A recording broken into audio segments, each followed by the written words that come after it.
प्रारंभ हुआ। महाभारत प्रारंभ हुआ तो संजय थे, भगवान के भक्त थे। युधिष्ठिर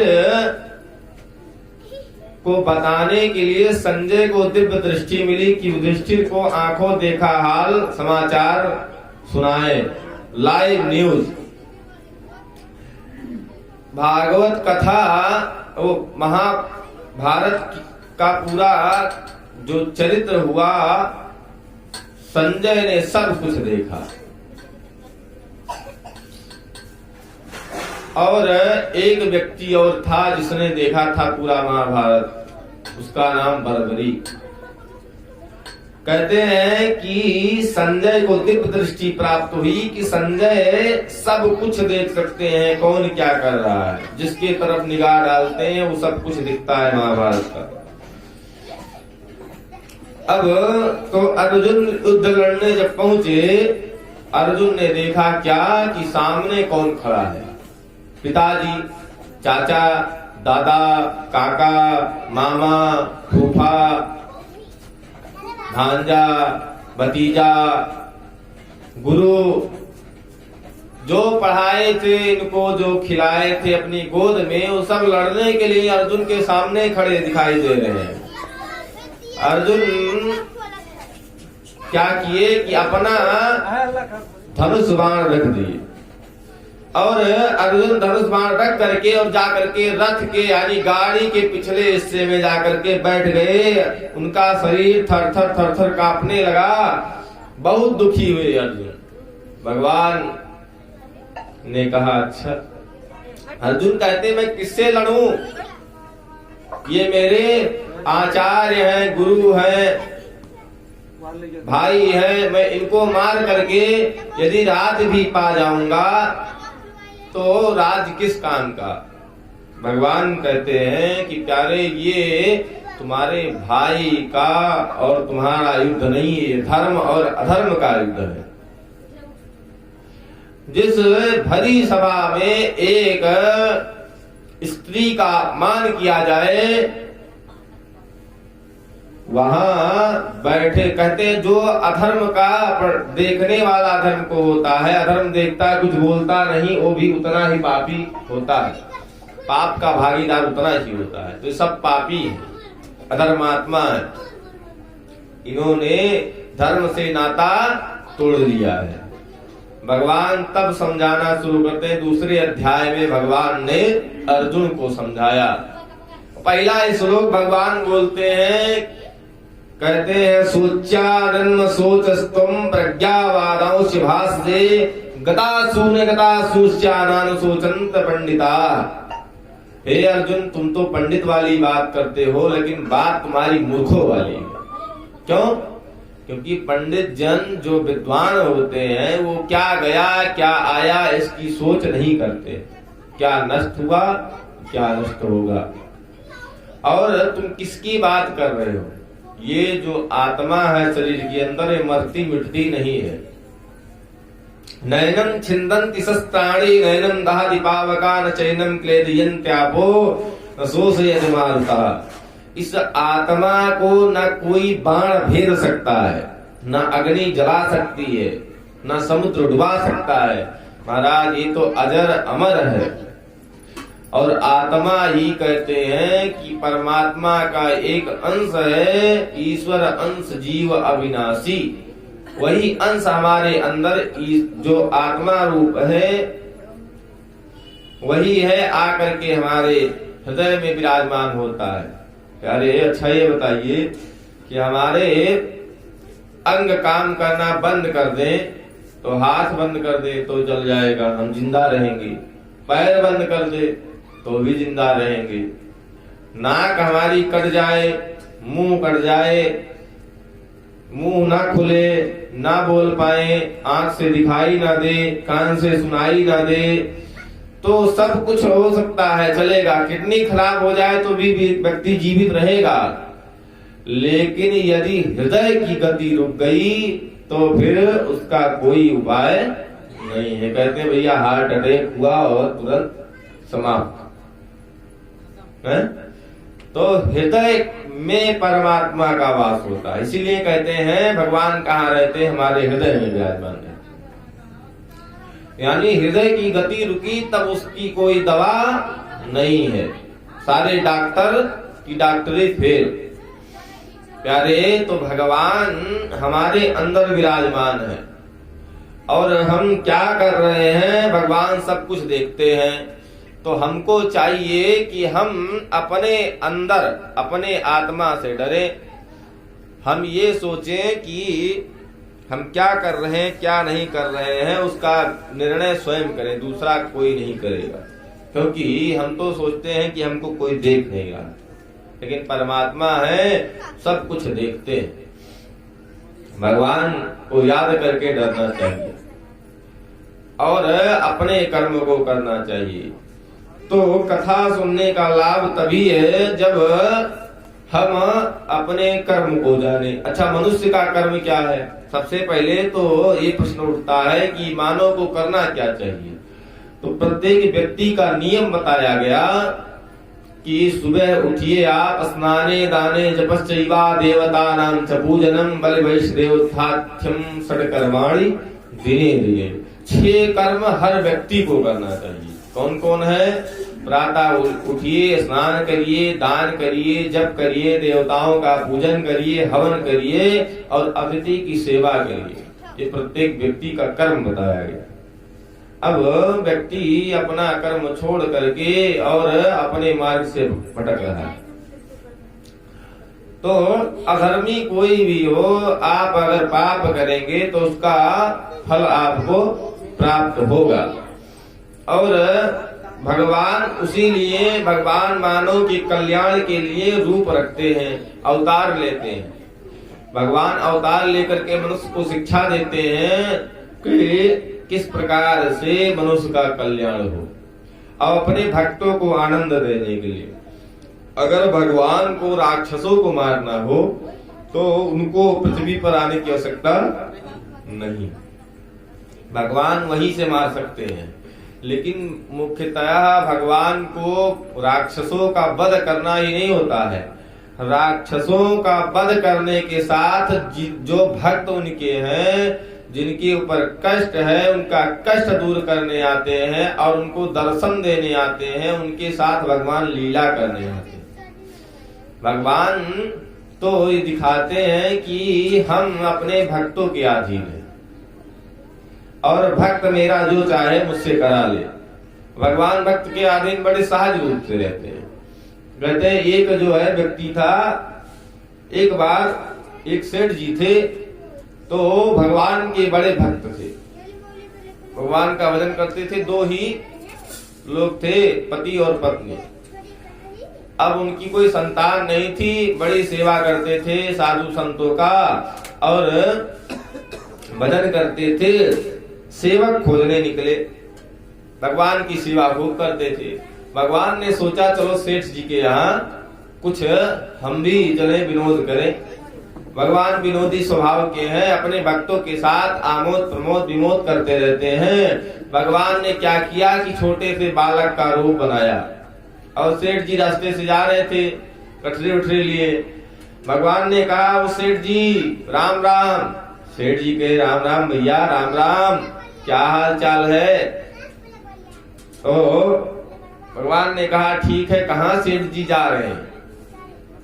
अब गठरी उठरी ला दिलाइए, मैं आपका ये बोझा पहुंचा दूं आपके घर तक। सेठ जी ने कहा कि मुझे भी एक व्यक्ति की तलाश है जो मेरे घर रहे और मेरा काम धाम करे। और भगवान ने भी कहा कि मुझे भी कोई नौकरी की तलाश है, अब मुझे भी नौकरी चाहिए। तो सेठ जी ने कहा बड़ा उत्तम है, लेकिन भैया एक समस्या है। क्या? कि हमारे घर साधु सेवा होती है, साधुओं की सेवा करना पड़ेगा। अब भगवान ने कहा कि सेठ जी मैं पहले भी जहाँ था वहाँ साधु ही सेवा करता था और साधु सेवा करना मुझे खूब अच्छी तरीके से आता है, लेकिन मेरे साथ एक समस्या है। सेठ जी ने कहा क्या? मैं खाता बहुत हूँ, अगर आपने मेरे खाने पर रोक टोक लगाया तो मैं उसी दिन नौकरी छोड़कर चला जाऊंगा और मुझे कोई तनख्वाह नहीं चाहिए। अब सेठ जी लेकर के आए और सेठानी जी को बता दिया कि ये देखो बालक है, और नाम पूछा सेठ जी ने तो भगवान ने बताया मेरा नाम है अंतर्यामी। सेठ जी ने सोचा अच्छा, तो सेठ जी ने पूछा तुम्हारे माता पिता, तो भगवान ने कहा मेरे कोई माता पिता नहीं। सेठ जी ने सोचा मर गए होंगे भैया, लेकर के आए, सेठानी से बताया देखो बड़ा सुंदर बालक है, अब इसको रखो अपने घर में, सेवा करेगा, लेकिन इसको खाने के लिए कहा कि 4 टाइम में खाता हूँ, सुबह दोपहर शाम और रात्रि में, और बढ़िया खूब भोजन कराओ इसको चकाचक, कभी खाने के लिए इसको कुछ मत कहना, नहीं भाग जाएगा। सेठ जी सेठानी कहीं अरे खाने कौन कमी है, जैसे सेवा साधु सेवा होती है वैसे बालक भी खाएगा। अब भैया सेठानी जो है और सेठ दोनों लोग रहते, और भगवान अंतर्यामी जो साधु आते सबकी खूब सेवा करते, और सेठानी को छकाने के लिए भगवान 4 टाइम बनवा बनवा के खूब भोजन करते। साल भर बीत गया। एक दिन क्या हुआ कि सेठानी गई थी पड़ोसी के यहाँ, और पड़ोसन ने पूछा कहो सेठानी जी सब कुछ ठीक है। सेठानी जी के मुख से निकल गया सब ठीक है, लेकिन एक जो अंतर्यामी है खाता बहुत है, 4 टाइम उसको खिलाना पड़ता है। जैसे सेठानी अंतर्यामी का नाम ली और अंतर्यामी यहाँ से अंतर ध्यान। सेठानी लौट कर के आई, खोजने लगी, कहीं दिखे नहीं। सेठ जी आए शाम को, सेठ जी भी खोजने लगे। अब सेठ जी सेठानी दोनों मिलकर खोजे। सेठ जी ने कहा तुमने कुछ कहा है? सेठानी ने कहा मैंने कुछ नहीं कहा। सेठ जी कहे नहीं तुमने कुछ कहा तो जरूर है। तब सेठानी ने कहा कि हाँ मेरे मुख से निकल गया कि अंतर्यामी खाता बहुत है, लेकिन उसको कैसे पता चला। और सेठ जी समझ गए कि और कोई नहीं मेरे भगवान ही है। सेठ जी दोनों बैठ करके भोजन निकाल करके भगवान को बुलाते हैं, भगवान नहीं आते। कई दिन बीत गए, सेठ सेठानी भी नहीं खाए। तब भगवान प्रकट हुए, कहे कि देखो सेठ जी मैं भी आपके साथ थोड़ा सा साधु सेवा करना चाहता था, और अब मैं बहुत दिन आपके यहाँ रह लिया। अब भगवान ने अपना दर्शन दिया और सेठ जी प्रसन्न हुए। तो भगवान भैया इतने भोले हैं, इतने प्यारे हैं कि भक्त के साथ लीला करते रहते हैं। तो भगवान हमारे बीच में आ जाए इसका कोई भरोसा नहीं है। अगर सेवा करते रहेंगे तो कहते ना जाने किस वेश में आकर नारायण मिल जाएंगे। तो नारायण कभी भी किसी के भेष में आकर मिल सकते हैं, इसलिए अतिथि आवे तो उसकी भी सेवा करनी चाहिए। लेकिन भैया अब अतिथि और सेवा और दान में बड़ा अंतर है। जैसे आजकल लोग दान किसको जानते देते हैं? ब्राह्मण को दान नहीं देते, भिखमंगे को दान देते, कहेंगे दान देंगे। और दान भिखमंगे को नहीं, दान सुपात्र को ब्राह्मण को ही दिया जाना चाहिए, क्योंकि ये सतपात्र दानाच कहते हैं। दान तो केवल सतपात्र को ही करना चाहिए। उससे क्या होगा कि जब सतपात्र को दान देंगे तो आपका पुण्य बढ़ेगा, धर्म बढ़ेगा। और होगा क्या कि जब सतपात्र को दान देंगे तो आप स्वर्ग जाएंगे, धन आपके अंदर आएगा, धन आएगा, धर्म करेंगे स्वर्ग जाएंगे, और स्वर्ग जाएंगे और फिर जब आपका जन्म होगा तो फिर धनी होंगे, फिर पुण्य करेंगे, दान करेंगे। और कहते हैं अगर जो है आप दान नहीं करते हैं तो क्या होता है? भगवान कहते हैं कि मैंने तुमको दिया और तुम जो है इसको चट करने में लगे हो, तो व्यक्ति दरिद्र होता है, और दरिद्र होता है तो पाप करता है, और जो पाप करता है तो नरक जाता है, फिर नरक से आता है, फिर दरिद्र होता है, फिर पाप करता है, फिर नरक जाता है। इस प्रकार कहते हैं कि दान का महात्मा है। अब कहते हैं कि भिखारी जो आते भीख मांगने, वो भीख मांगने नहीं आते, हमको बताने आते। क्या कि भीख मांगने आए हैं और हमसे लीजिए सीख, और देना हो तो दीजियो, नहीं मांगियो भीख। महाराज हम भी पिछले जन्म में दान नहीं किए तो आज भीख मांग रहे हैं।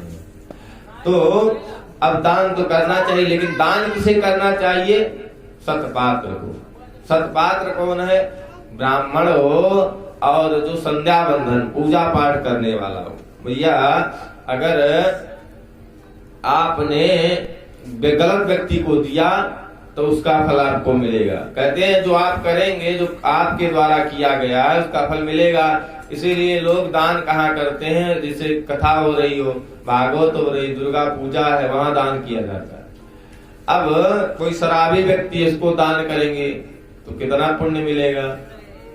कोई जुआरी है, कोई मांसाहारी है, तो उसको दान किया जाएगा नहीं। तो 1 रुपया भी उसको देना पाप ही है। कहते हैं आपने 1 रुपया दे दिया किसी ऐसे व्यक्ति को जिसे आप जानते नहीं हैं, और दान के रूप में। और वो 1 रुपये का जानते क्या खरीदा? मछली मारने वाला कटिया, और उससे हजारों मछली मारी, और 10% के सैकड़ा के हिसाब से आपको मिलने लगा। आपने 1 रुपया दिया, आपको 100 मछली मारने का पाप लग गया, और जब तक वो मछली मारेगा तब तक 10% आपके खाता में जुड़ता जाएगा। कितना जीव हिंसा किया 1 रुपया गलत हाथ में जाने से। तो इसलिए कहते हैं सहयोग, गरीब का सहयोग किया जाता है, गरीब को दान नहीं दिया जाता। दान किसको दिया जाता है? जो जप करता हो, पूजा करता हो, संध्या करता हो, मंदिर में भगवान की सेवा करता हो, उसे दान दिया जाता है। अब इस प्रकार दान की महिमा शास्त्र में बताई गई। किसी भी चीज को रखने के लिए सबसे पहले पात्र का निरीक्षण किया जाता है कि भैया जो बर्तन है फूटा तो नहीं है। भोजन भी रखते हैं तो फूटे बर्तन में नहीं रखते हैं, जो कि इतना अमूल नहीं है कि मतलब सुबह खाना शाम को खाना, कोई मतलब नहीं भोजन का, लेकिन उसको भी व्यक्ति देख कर रखता है कि कहीं छेद तो नहीं है, दाल बह तो नहीं जाएगी। और जो बहुत अमूल्य चीज है उसके लिए तो पात्र का निरीक्षण अति आवश्यक है। इस प्रकार जो है अनेक प्रकार का प्रसंग आता है। भगवान की कृपा कब प्राप्त हो जाए कुछ कहा नहीं जा सकता, लेकिन हम क्या है, हमारे अंदर तो अभिमान इतना है कि महाराज क्या बताएं। एक व्यक्ति था तो अब हुआ क्या कि जो है अभिमान में, हर व्यक्ति के अंदर अभिमान है, अभिमानी तो हर व्यक्ति है, लेकिन कुछ लोग ज्यादा ही अभिमानी होते हैं। एक जगह क्या हुआ कि एक बुढ़िया थी, तो अब उनके यहाँ भिखारी आए भीख मांगने, और रोज आए हो, और रोज वो बूढ़ा उसको मना करे कि जाओ बाबा कुछ है नहीं। वो भिखारी तो भिखारी, वो भी वैसे आता कि रोज उनके घर जाए। एक दिन क्या हुआ कि वो बूढ़ा चली गई पड़ोसी के यहाँ, उनकी पतोहू आई थी नहीं। अब उसने कुछ दिन देखा था कि माता जी हमारी सास ये आता है इसको भगा देती है, तो बहू भी वही काम की, भिखारी आया, कहा भैया कुछ दे दो, उसने कहा जाओ बाबा कुछ है नहीं। अब तब तक इधर से वो जा रहा था, उधर से वो लौट के आ रहे थे। कहो बाबा कहाँ गए थे? उसने कहा आप ही के घर गए थे। कहा क्या हुआ? कहा आपकी बहू ने भगा दिया जैसे आप कहते हैं। कहा बहू ने भगा दिया? कहा उसकी इतनी हिम्मत, उसने भगा दिया आपको बिना कुछ दिए? कहा कि हाँ। कहा चलो बाबा।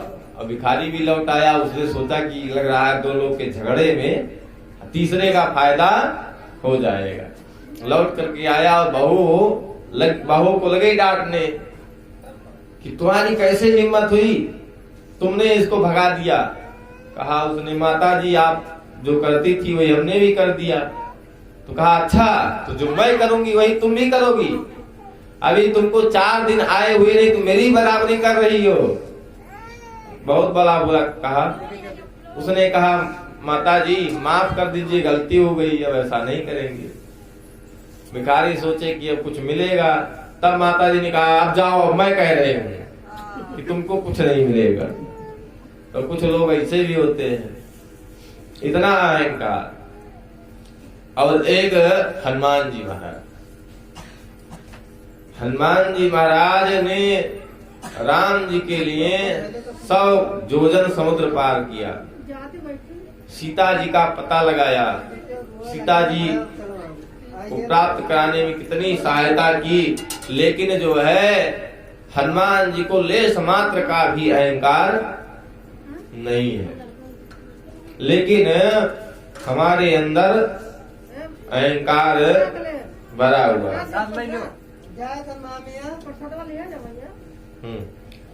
अब जो है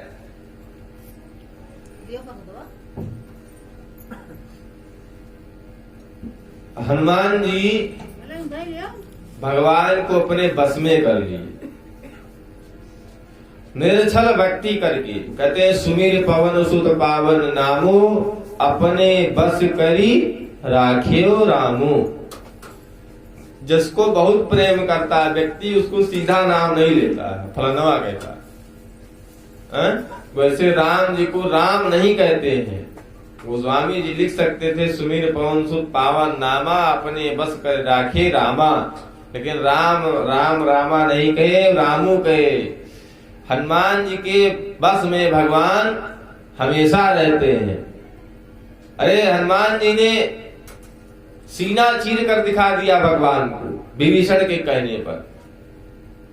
तो जो निर्छल भक्ति भगवान का करता है, कोई स्वार्थ नहीं रखता है, कोई अभिमान नहीं करता, भगवान उसके बस में हो जाते हैं। और हमको लगता है कि हमारे जैसा संसार में कोई है ही नहीं, हम तो किसी को अपने आगे कुछ गिनते ही नहीं है। बोले बांके बिहारी लाल की। अब इस प्रकार की कथाएं अनेक हैं, लेकिन जिससे हमको जो समझ में आ जाए वही हमारे लिए हितकर है। हमको क्या है, हमारे लिए जो हमारे जीवन में उतर जाए वही ठीक है।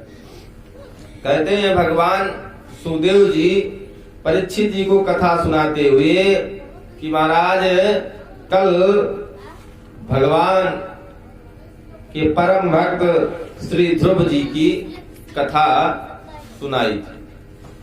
और ध्रुव जी की कथा सुनाने के पश्चात आगे कथा सुनाते हैं कि भगवान के एक और भक्त हुए। कौन भक्त हुए? कहते हैं कि गजराज।